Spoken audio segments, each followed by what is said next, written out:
नमस्कार मित्रांनो, पुन्हा एकदा स्वागत आहे तुमचं आपल्या यूट्यूब चॅनलमध्ये.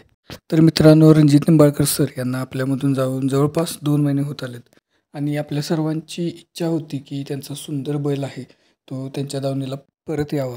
तर मित्रांनो, त्याबद्दलचीच अपडेट आज आपण घेऊन आलेलो आहोत. तर मित्रांनो, व्हिडिओ शेवटपर्यंत नक्की पहा आणि व्हिडिओ आवडला तर चॅनलला सबस्क्राईब नक्की करा. तर मित्रांनो, 26 जून 2024 रोजी रणजित निंबाळकर सर यांनी त्यांचा बैल सुंदर जो आहे तो संतोष तोडकर आणि गौतम काकडे यांना विकला होता. त्यावेळी सुंदर बैलाच्या खरेदी विक्रीमध्ये जो काही त्यांचा ठराव झाला होता तो ह्या स्टॅम्पमध्ये दिसतोय मित्रांनो, तो मी तुम्हाला वाचून दाखवतो. त्यामध्ये लिहून देणार या ठिकाणी रणजित एकनाथ निंबाळकर सर यांचं नाव आहे.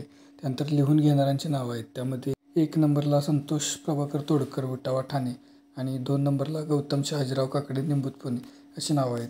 त्यामध्ये रणजित निंबाळकर सरांनी असं लिहून दिलं आहे की मी रणजित एकनाथ निंबाळकर असे लिहून देतो की मी माझा बैल सुंदर वर्ण पांढरा उभी शिंगे खिलार लिहून घेणार क्रमांक 1 व 2 म्हणजेच संतोष तोडकर आणि गौतम काकडे यांना 37 लाख रुपयांना विकत आहे. तर मित्रांनो, सुंदरचा व्यवहार जो आहे तो 37 लाख रुपयांना झाला होता. त्यानंतर लिहिले की आज दिनांक 27/6/2024 पर्यंत सदर व्यवहारातील 23.5 लाख रुपये मिळालेले आहेत. तर जो 37 लाख रुपयेचा व्यवहार होता त्यातले 23.5 लाख रुपये रणजित निंबाळकर सरांना देण्यात आलेले आहेत असा याचा अर्थ होतो मित्रांनो. आणि जे काही पैसे राहिलेले होते त्या पैशाच्या व्यवहारातूनच जो काही प्रकार घडायला नको होता तो घडलेला आहे मित्रांनो. हे सर्व घडून गेल्यानंतर प्रत्येक बैलगाडा शौकीनाची एकच इच्छा होती की रणजित निंबाळकर सरांच्या दावणीला सुंदर परत आला पाहिजे.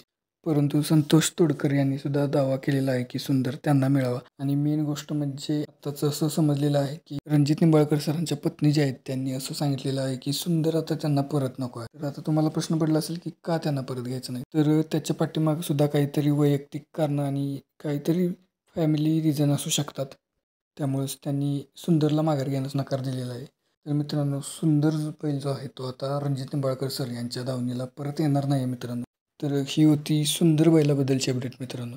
अशाच बैलगाडी क्षेत्रातील नवनवीन अपडेटसाठी नक्की आपल्या चॅनलला एकदा सबस्क्राईब करा आणि व्हिडिओ आवडला असेल तर नक्की व्हिडिओला लाईक केल्याशिवाय पुढे जाऊ नका. धन्यवाद.